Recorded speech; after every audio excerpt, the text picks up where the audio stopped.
Hello, Flimsy Lunch Tray here with a video for you today in the Yūgumo. But in this video, I'm going to be talking about the importance of map control. So in this battle, as you can see here, we have two Seattles, we have two Missouris, so that's really nice with having the additional radar, two radar BBs.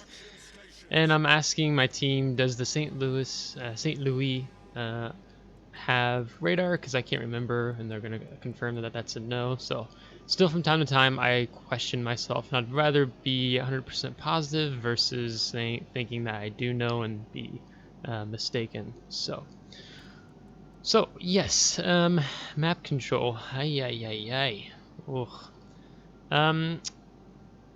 Yeah, so in this battle, as I said, we're going to be talking about map control, but we're also going to see a lemming train from the enemy team that forces my team into a much less than ideal situation where we lose map control. So I'll talk a little bit more about that as that occurs, but for now I'll just kind of be discussing what I'm doing here in Yūgumo. As you saw, I was looking at the enemy team lineup and seeing that there's a Kitakaze on the enemy team, and I hope that he's not on my flank. As for me, I just want to I don't want to be aggressive on this flank. I just want to like hold and defense. Right now with the Yūgumo setup I have the 10-kilometer torps. I don't have the 8-kilometer or the 12-kilometer. That's about at this point in time about 100,000 base XP away from getting the Shimakaze, so I don't think I'm going to dump 60,000 XP just to get the 12-kilometer torps. So I'm trying to get a little bit closer and flanking, and that's the Kitakaze. Ooh, so I'm immediately going to pop smoke. And why do I immediately pop smoke instead of just trying to disengage? One was because I was turning in towards him, and it's a Kitakaze, and they have a very high DPM and are very much a threat to destroyers. So as you can see, just from that engagement, I've lost over a third, maybe 40% of my health. So that's not great. The thing with the torpedo line with the Japanese destroyers like the Yūgumo, the Kagero, the Shimakaze is they're destroyers that are not meant or built to duel against enemy gunboating or hybrids type destroyers. Now it does pack a punch. Kagero does, Yūgumo does, Shimakaze does with the HE that you fire out, and you're going to see again here in a minute to where I'm going to see the Kitakaze again, and just one salvo alone does 3,000 damage to him, but it's that reload of having to wait, was it 6 or 7 seconds, that really puts the Yūgumo in a really bad situation, and not being able to duel hybrid or gunboating destroyers in that case, like the Kitakaze. So now that I know that he's here, I'm keeping that in mind. I'm positioning myself away because with the Yūgumo, you have 2 rear turrets at the rear of the ship, and so I like to, if I'm contesting a cap, I'm dealing with destroyers, I like to try to always keep the rear of my ship facing them, just so I can have access to 2 turrets instead of just 1 turret in the front of the ship. Now I'm dropping some preemptive torps, thinking maybe one of the enemy ships will come around the corner of that island. As you can see, they're kind of massing back by the A cap.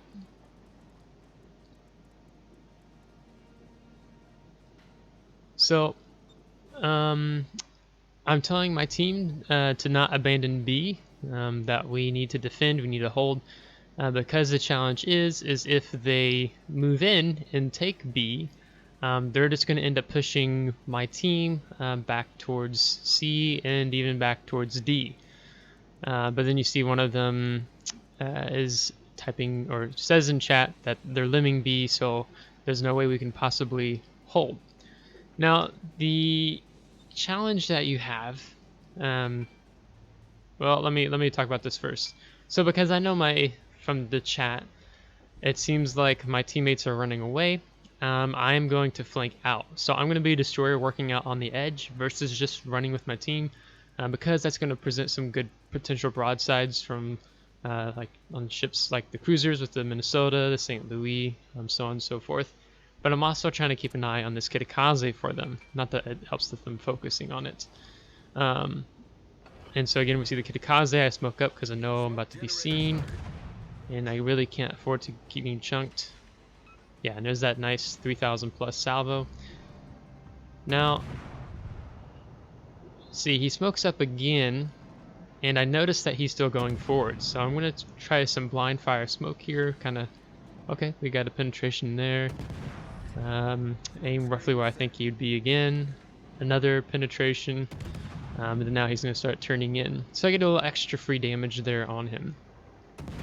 But what I was saying originally is the problem with how do you deal with an enemy team that's a lemming train pushing one side when your flank is outnumbered.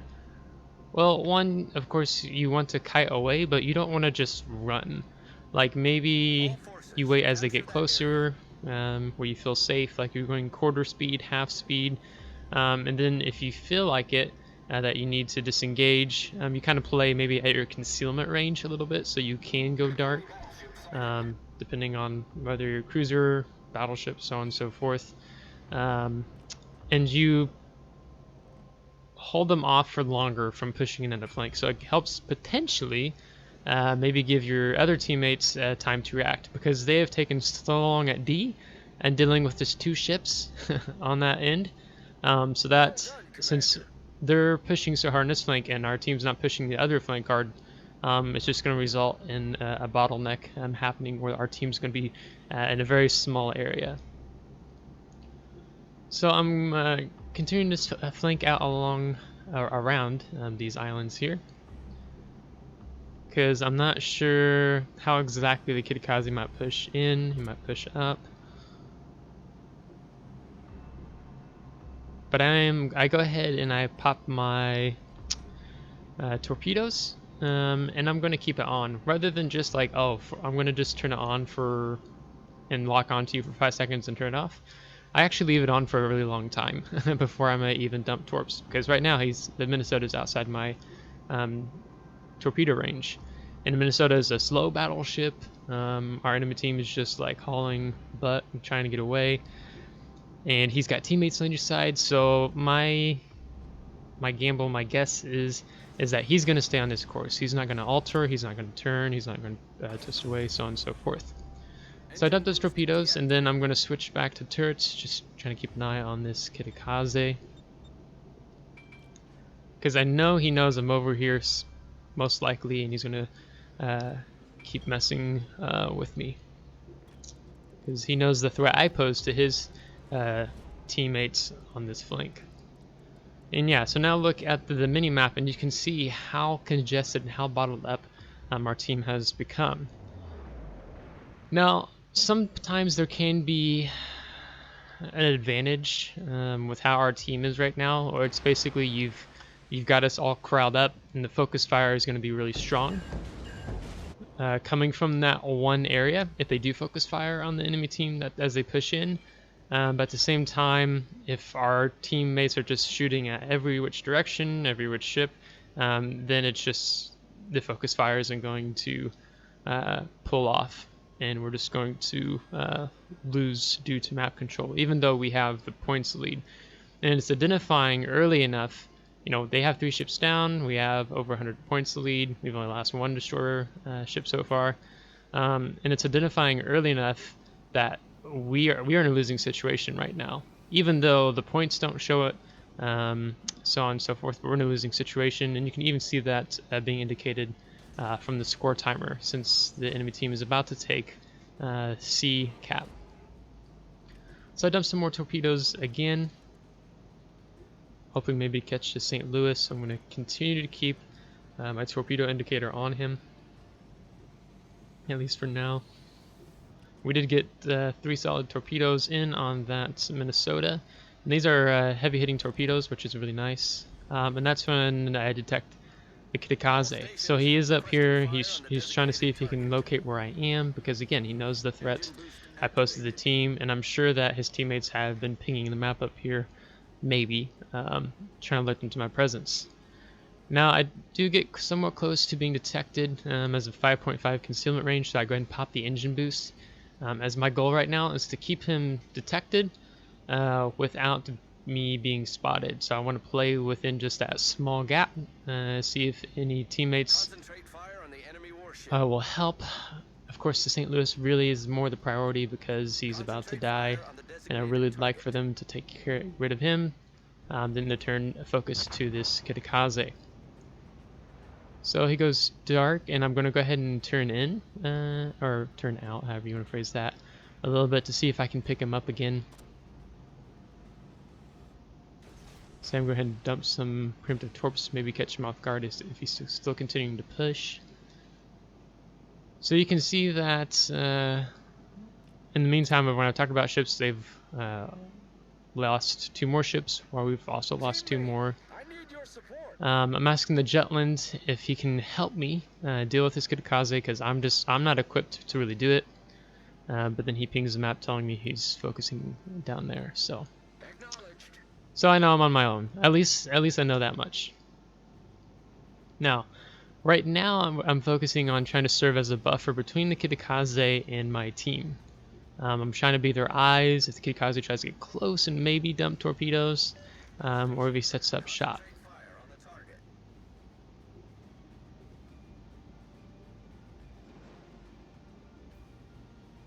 And then that's when we pick him up again. And again, I'm asking my team, like, come on, help, help. And that's when he smokes up, so I go ahead and decide to pop a salvo off there. And miss. I was hoping to get a little bit of free damage in there.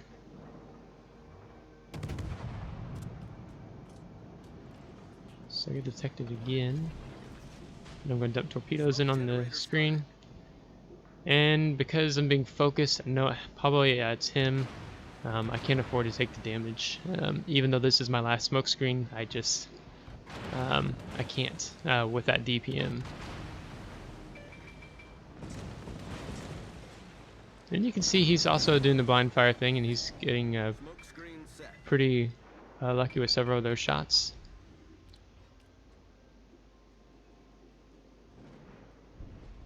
So it looks like he's more to the right in that smoke screen, so I thought he might back up, which is why I focus the torpedoes more to the center of the smoke screen.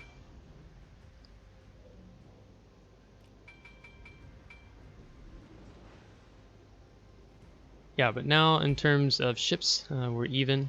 Kitakaze is still shooting. I can see roughly where he's at in the smoke screen, so I'm gonna see if I can get some, maybe get lucky with some hits. Because when he fires from there, then I have a rough idea to know where he is, and as a result, he's stopped firing. Also because I think the battleship he was firing at. No, I don't know. He just stopped firing. The RBB must have got out of his range. So because I fired, I'm unsure whether or not he is going to push back in on me again or not. So I'm kind of taking this wide somewhat, making sure to keep all my guns focused in that direction,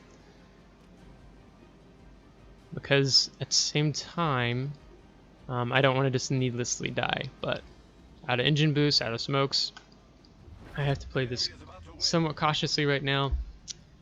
And the fact that I'm not spotting him, seeing him, it begins to make me wonder, where is he doubling back to Bravo cap? Does he know? Does he think that our Jutland might be going for the cap? So I'm trying to help our Jutland out, just to help pick up the Kitakaze again, so he has some safe peace of mind to know where he's at. And you can see just how the map control has put us in a really bad position. We just had our Pommern go down, and our St. Louis goes down. So yeah, so now it's time to play aggressive, but we just have over 3 minutes till they win, and or is it just over 2? Can't quite make it out on the screen. So, yeah. So this just didn't go well. So I'm still not picking up Kitakaze, so I decided to take a more direct course in.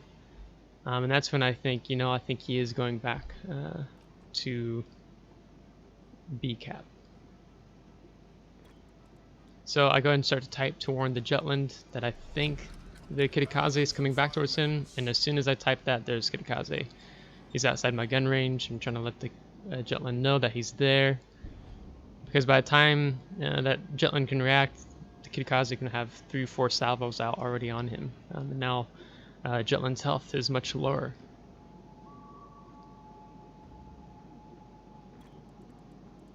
So I'd let Jutland know that I'm coming full speed with how fast I am able to go, and I can see that, oh, he's not going to survive this engagement most likely. I'm also really wanting our ships just sitting outside of C cap to push in, contest the cap, buy us more time.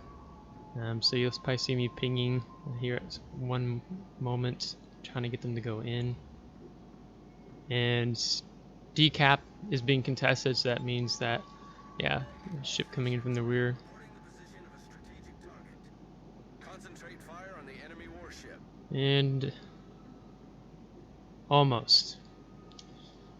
So almost got him there. So now I know that Jutland or the Kitakaze is probably just going to turn around and push back in on our team, because he probably thinks I'm still somewhere up here. He doesn't have RPF, so I have the benefit there of knowing. And that's when our Seattle goes down, so it's now 3 versus 5.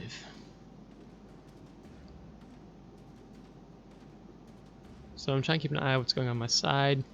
You can see what it looks like what I can make out on the screen is less than a minute on the clock. The video editing software doesn't render the preview very well when I'm doing these voiceovers, so maybe that's why Jingles has a hard time when it says ship's wrong. Alright, so trying to find him.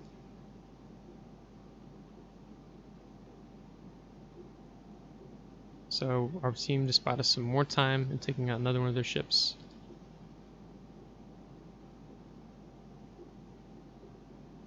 Okay, there he is.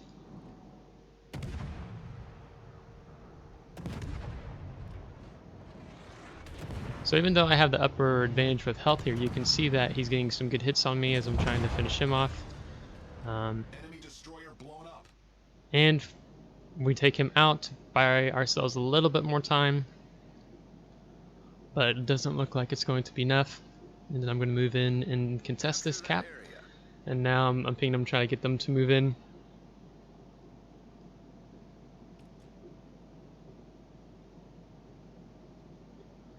But this is what happens when you don't hold the flank. If you just cave and follow the rest of your team and go hide in a very small portion of the map like they did south of Delta Cap, when you don't retain map control, ultimately, typically you lose unless the enemy team just potatoes and yellows in just because they think that they are going to win now. But for example, even if they're pushing in towards Bravo Cap and we can't hold it, it doesn't mean that we can't also counter push through the Delta Cap and just trade map control. So let's go to post-battle results. So we're going to end with over 500,000 credits, almost, or just over 6,900 XP, with over 2,300 free XP and almost 45,000 damage with 3 torpedo hits and some target hits there. I didn't let the video load enough before I jumped to the next screen, so I didn't get everything. We were placed bottom 4 on our team, where you can see most of the kills are spread out between a large portion of us, where the kills on enemy team is mostly between 3 of them. With over 7,700 damage to Kitakaze and over 37,000 damage to Minnesota, and that's just from 3 torpedoes. So torpedoes definitely hit hard like a truck, especially when you get to Shimakaze. And that's part of the challenge of not being able to do more because I was being locked down by that Kitakaze and trying to help defend my team with him. As ideally, Yūgumo is meant to more focus on cruisers and battleships and getting that hefty torpedo damage in. Then we're going to end with almost 390,000 credits with premium accounts. So yeah, so I hope maybe there's something learned from here when it comes to map control and what it looks like when your team loses map control, despite pointing it out, so on and so forth. So maybe in the future I'll be able to do a video of talking more on the subject as I'm learning more about it myself as a player. So if you liked today's video, give it a thumbs up. If you didn't, give it a thumbs down. Subscribe if you want to see more, and if you have already subscribed, appreciate it. Thanks so much. So until next time, take care.